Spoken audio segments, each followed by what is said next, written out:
Hello everyone, कैसे हैं आप लोगों का हमारे यूट्यूब चैनल यस इडू वर्ल्ड में बहुत बहुत स्वागत है। आज मैं उन लोगों के लिए वैकेंसी की इंफॉर्मेशन लेकर के आया हूं जिन्होंने नर्सिंग का कोर्स कर रखा है, नर्सिंग की डिग्री ले रखी है। मध्य प्रदेश में एमपी में नर्सिंग की वैकेंसी है।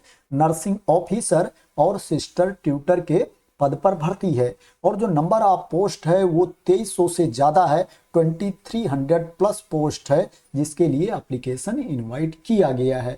बात करें इसमें किसकी कितनी वैकेंसी है तो उसको भी मैं आप लोगों को बता देता हूं। इसमें नर्सिंग ऑफिसर की जो टोटल नंबर ऑफ वैकेंसीज है 2099 है। 2099 वैकेंसी है नर्सिंग ऑफिसर की। और जो सिस्टर ट्यूटर की वैकेंसीज है वो 218 है। 218 कुल पद हैं सिस्टर ट्यूटर के। दोनों को मिला करके जो टोटल नंबर ऑफ पोस्ट है 2317 है। 2317 कुल वैकेंसीज हैं। 2317 कुल पद हैं जिनके लिए आवेदन मांगा गया है। एप्लीकेशन स्टार्ट हो गया है।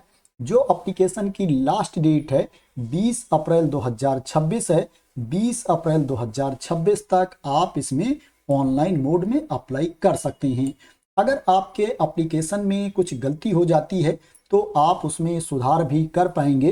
कोशिश करना कि आपके एप्लीकेशन में गलती ना हो, लेकिन अगर फिर भी गलती हो गई तो घबराने की ज़रूरत नहीं है, सुधार का मौका दिया जा रहा है। 25 अप्रैल 2026 तक आप इसमें अपने एप्लीकेशन में सुधार कर पाएंगे। अब बात करते हैं कि इसमें कौन कौन से अभ्यर्थी आवेदन कर सकते हैं, एज लिमिट क्या है, क्वालिफिकेशन क्या होना चाहिए। इसमें आवेदन करने के लिए जो मिनिमम एज है 18 ईयर्स है, न्यूनतम उम्र सीमा 18 साल है और जो मैक्सिमम एज लिमिट है, अधिकतम उम्र सीमा है वो 40 ईयर्स है। 40 वर्ष तक के कैंडिडेट इसमें अप्लाई कर सकते हैं जिनको अधिकतम उम्र सीमा में छूट नहीं मिलती है। जिनको अधिकतम उम्र सीमा में छूट मिलती है उनको रूल के अकॉर्डिंग एज लिमिट में रिलैक्सेशन भी दिया जाएगा, छूट भी दी जाएगी। जो एज की गणना की जाएगी 1 जनवरी 2026 को एज की गणना की जाएगी। इसमें जो एससी कैटेगरी के कैंडिडेट हैं, अनुसूचित जात के अभ्यर्थी हैं, अनुसूचित जनजात वर्ग के अभ्यर्थी हैं, अन्य पिछड़ा वर्ग के अभ्यर्थी हैं, विभागों, निगमों, मंडलों, आयोगों, स्वायत्त शासी निकायों, होमगार्ड में कार्यरत शासकीय सेवकों तथा महिला अभ्यर्थियों के लिए आयु सीमा 45 वर्ष होगी। उनको 5 वर्ष की अतिरिक्त छूट दी जा रही है। क्वालिफिकेशन की बात करें तो नर्सिंग ऑफिसर की पोस्ट के लिए आपको 12वीं पास होना चाहिए पीसीबी वर्ग से। 12th आपको क्वालिफाई होना चाहिए फिजिक्स, केमिस्ट्री, बायोलॉजी के साथ में। और बीएससी नर्सिंग का कोर्स भी आपने कर रखा हो या पोस्ट बेसिक बीएससी नर्सिंग का कोर्स आपने कर रखा हो और उसमें कम से कम 45% अंक होना चाहिए। और जो एससी कैटेगरी के कैंडिडेट हैं, एसटी कैटेगरी के कैंडिडेट हैं, ओबीसी कैटेगरी के कैंडिडेट हैं, उनको अंकों में 5% की छूट दी गई है। तो उनके लिए जो मिनिमम मार्क्स है 40% है, उनका 40% अंक होना चाहिए। और रजिस्ट्रेशन भी होना चाहिए एमपी नर्सिंग काउंसिल में। जिनका एमपी नर्सिंग काउंसिल में रजिस्ट्रेशन नहीं है वो योग्य नहीं है। अगर आपका रजिस्ट्रेशन है तो आप इसमें आवेदन करने के लिए योग्य हैं, आप चाहे किसी भी राज्य के रहने वाले हैं। सैलरी की बात करें तो इसमें जो बेसिक पे है 28,700 है। लेवल 7 के अकॉर्डिंग इसमें सैलरी दी जाएगी। इसमें अदर अलाउंसेस भी जुड़ेंगे, अदर भत्ते भी जुड़ेंगे तो सैलरी ज़्यादा हो जाएगी। अब बात करते हैं सिस्टर ट्यूटर के क्वालिफिकेशन के बारे में। इसके लिए भी आपको 12वीं पास होना चाहिए पीसीबी वर्ग से। फिजिक्स, केमिस्ट्री, बायोलॉजी के साथ में आपको 12th क्वालिफाई होना चाहिए और साथ में बीएससी नर्सिंग का कोर्स होना चाहिए या पोस्ट बेसिक बीएससी नर्सिंग का कोर्स होना चाहिए। और इसमें अनुभव भी मांगा गया है, कम से कम 1 साल का अनुभव भी होना चाहिए। नर्सिंग ऑफिसर की पोस्ट के लिए फ्रेशर कैंडिडेट भी अप्लाई कर सकते हैं, जिनको अनुभव नहीं है वो भी आवेदन कर सकते हैं। लेकिन सिस्टर ट्यूटर की पोस्ट के लिए ओनली अनुभव वाले अभ्यर्थी आवेदन करेंगे। जिनको कम से कम 1 साल का एक्सपीरियंस है वही कैंडिडेट अप्लाई कर पाएंगे। आपका रजिस्ट्रेशन भी होना चाहिए एमपी नर्सिंग काउंसिल में। सिस्टर ट्यूटर के लिए जो सैलरी दी जाएगी उसका बेसिक है 36,200 रुपये। लेवल 9 के अकॉर्डिंग सैलरी दी जाएगी। इसमें भी अदर अलाउंसेस जुड़ेंगे, अदर भत्ते जुड़ेंगे, तो आपकी सैलरी ज़्यादा हो जाएगी। ये परमानेंट पोस्ट है, परमानेंट गवर्नमेंट जॉब है। इसमें आपको फीस भी पे करनी पड़ेगी। मैं बता देता हूं कि किसको कितनी फीस पे करनी पड़ेगी। दोस्तों, इसमें 500 रुपीज फीस है, 500 रुपये फीस है उन अभ्यर्थियों के लिए जिनको फीस में छूट नहीं मिलती है। जो अनरिजर्व कैटेगरी के कैंडिडेट हैं या दूसरे राज्य के अभ्यर्थी हैं, उनको 500 रुपये फीस पे करनी पड़ेगी। और जो मध्य प्रदेश के मूल निवासी हैं, अनुसूचित जाति, अनुसूचित जनजाति वर्ग के अभ्यर्थी हैं, अन्य पिछड़ा वर्ग के अभ्यर्थी हैं, दिव्यांगजन अभ्यर्थी हैं, उनके लिए जो फीस है 250 रुपये है, 250 रुपीज फीस है। यहाँ पर ये जो फीस दिखाई गई है उतनी ही फीस नहीं पड़ेगी। इसमें आपको ऑनलाइन आवेदन का पोर्टल का शुल्क भी देना पड़ेगा, जो 60 रुपये है, 60 रुपीज है।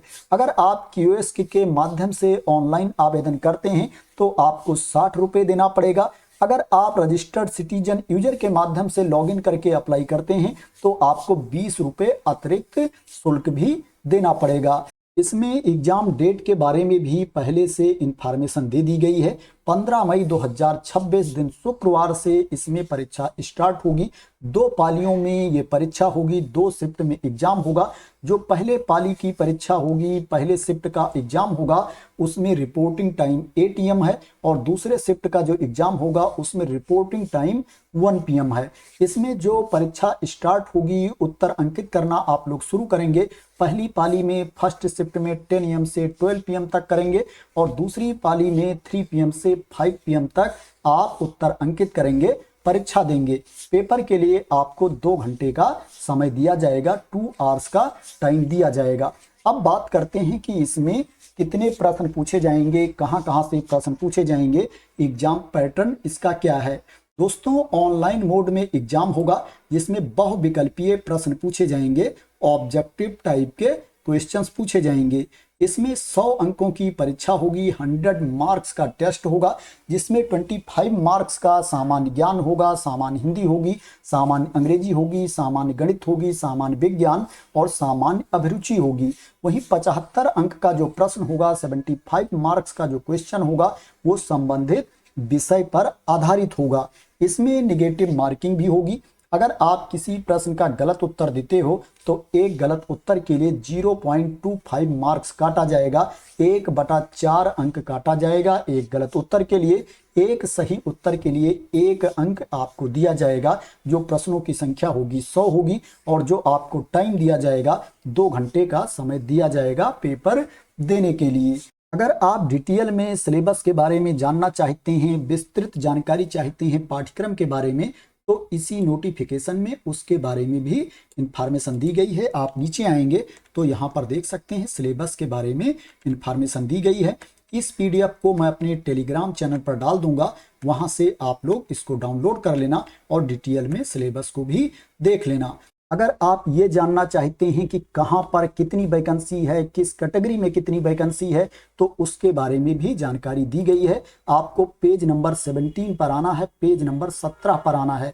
जब आप पेज नंबर 17 पर आएंगे तो यहाँ पर देख सकते हैं इंफॉर्मेशन दी गई है। जैसे ये जो वैकेंसी है, लोक स्वास्थ्य एवं चिकित्सा शिक्षा विभाग अंतर्गत संचालित शासकीय स्वास्थ्य संस्थाओं में वैकेंसी है, भर्ती है। इसमें जो नंबर ऑफ पोस्ट है 1256 है, 1256 पद हैं। और ये जो वैकेंसी है महिला अभ्यर्थियों के लिए है। किस कैटेगरी में कितनी वैकेंसी है उसके बारे में यहाँ पर इंफॉर्मेशन दी गई है। और नीचे आएंगे तो यहाँ पर ये जो वैकेंसी है ये शासकीय स्वशासी चिकित्सा महाविद्यालय विदिशा में वैकेंसी है। इसमें जो कुल पद है 34 है, 34 वैकेंसी है। और नीचे आएंगे तो यहाँ पर देखेंगे शासकीय स्वशासी चिकित्सा महाविद्यालय ग्वालियर में वैकेंसी है। यहाँ पर जो नंबर ऑफ पोस्ट है 273 है, 273 पदों पर भर्ती है। और नीचे आएंगे तो यहाँ पर देखेंगे ये जो वैकेंसी है ये शासकीय स्वशासी चिकित्सा महाविद्यालय शिवपुरी में वैकेंसी है। इसमें जो नंबर ऑफ पोस्ट है 34 है। नर्सिंग ऑफिसर के पद पर ओनली महिला अभ्यर्थी ही आवेदन कर सकती हैं, पुरुष अभ्यर्थी इसमें अप्लाई नहीं कर सकते हैं। ये पुरुष अभ्यर्थियों के साथ बहुत बड़ी नाइंसाफी है, क्योंकि ऐसा नहीं है कि उन्होंने कोर्स नहीं कर रखा है, उन्होंने भी कोर्स किया है, मेहनत की है, समय बर्बाद किया है, पैसे बर्बाद किए हैं, लेकिन इसमें मेल कैंडिडेट को मौका नहीं दिया गया है, महिला अभ्यर्थियों को मौका दिया गया है। तो महिला अभ्यर्थियों के लिए बहुत ही अच्छा मौका है, फीमेल कैंडिडेट के लिए गोल्डन अपॉर्चुनिटी है, वो इस मौके का लाभ उठाएं, क्योंकि पुरुष अभ्यर्थियों के साथ उनका कंपटीशन नहीं होगा। अब बात करते हैं कि कहां पर जा करके आपको अप्लाई करना है, अप्लाई करने का लिंक कौन सा है। ये जो एडवर्टाइजमेंट जारी किया गया है एमपी एम्प्लॉइज सिलेक्शन बोर्ड के द्वारा, मध्य प्रदेश कर्मचारी चयन मंडल के द्वारा जारी किया गया है। आपको इसी के पोर्टल पर आकर के अप्लाई करना पड़ेगा। ये लिंक है, इस लिंक को मैं अपने टेलीग्राम चैनल पर डाल दूंगा, वहां से आप लोग इसको कॉपी कर सकते हैं। जब इस लिंक को आप लोग ओपन कर लेंगे, जब इस पोर्टल को आप लोग ओपन कर लेंगे, तो यहां पर देखेंगे दिया गया है nursing officer and sister tutor 2026। इसके नीचे आप देखेंगे एप्लीकेशन फॉर्म दिया गया है। इसी के सामने आप देखेंगे यहाँ पर पीडीएफ का साइन है और नीचे ये साइन दिया गया है अप्लाई का। इसके ऊपर आपको क्लिक करना है। जैसे ही इसके ऊपर आप क्लिक करेंगे, आप लोगों के सामने ये पेज ओपन होकर के आ जाएगा। आपको यहाँ पर क्लिक करना है, मैं ये घोषणा करती हूँ। इसके बाद कंटिन्यू पर क्लिक करना है। जैसे ही आप कंटिन्यू पर क्लिक करेंगे, आपके सामने ये पेज आ जाएगा। यहाँ पर आपको अपना रजिस्ट्रेशन नंबर डालना होगा, अगर आपने रजिस्ट्रेशन कर रखा है। अगर आपने रजिस्ट्रेशन नहीं कर रखा है तो पहले इसमें आपको रजिस्ट्रेशन करना पड़ेगा, उसके बाद आपको इसमें आवेदन करना पड़ेगा। रजिस्ट्रेशन करने के लिए आप देख सकते हैं यहाँ पर नीचे लिखा हुआ है प्रोफाइल रजिस्ट्रेशन, इस पर क्लिक करके आपको रजिस्ट्रेशन कर लेना है। तो मध्य प्रदेश में एमपी में ये वैकेंसी है और जो एडवर्टाइजमेंट जारी किया गया है एमपी एम्प्लॉइज सिलेक्शन बोर्ड के द्वारा एडवर्टाइजमेंट जारी किया गया है, एमपीईएसबी के द्वारा ये विज्ञापन जारी किया गया है। आशा करते हैं कि आपको इस वैकेंसी के बारे में क्लियरिटी मिल गई होगी। अगर आपको इस वैकेंसी के बारे में क्लियरिटी मिल गई हो, इसी तरह की इंपॉर्टेंट अपडेट चाहते हैं, इंफॉर्मेशन चाहते हैं, वैकेंसी की न्यूज चाहते हैं, तो आप लोग मेरे इस यूट्यूब चैनल को सब्सक्राइब कर लेना, अगर अभी तक सब्सक्राइब ना किया हो तो। Thank you so much for watching.